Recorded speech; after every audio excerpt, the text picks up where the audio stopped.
嗱，去到第17條嘅題目 ，in the figure 喺圖裏頭啦。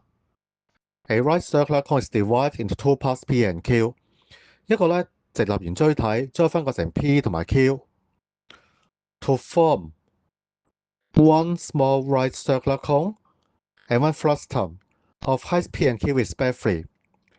嗱，分別係咧 P 啦，係一個咧比較細嘅直立圓錐體，個高度係細 P，而 Q 係一個咧平截頭體啦，高度係細 Q。If the volume of P is 2 times the volume of Q, find the ratio P to Q。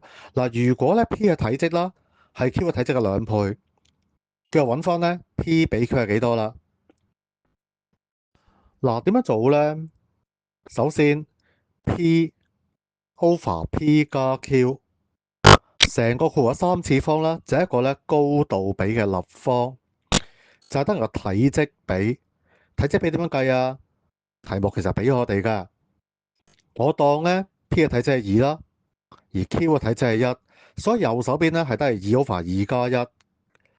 咁所以啦，細 P over 咧細 P 加 Q 成個括弧3次方係大約2/3，每邊開立方。左邊係咧細 P over 細 P 加 Q，右手邊係等於咧2嘅開立方啦 over 3嘅開立方。跟住我哋咧交叉相乘，3嘅開立方乘細 P 啦，係得2嘅開立方乘細 P，再加2嘅開立方乘細 Q。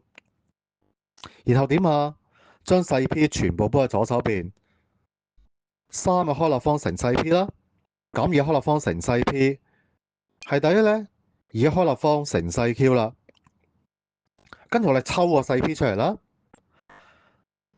乘2咧，3嘅開立方減2嘅開立方刪括啦，等於咧2嘅開立方乘細 Q。然後調一調項 ，P over Q 咧係得咧2嘅開立方 over 咧3嘅開立方減2嘅開立方嘅。最後咧計到個答案係 D 啊。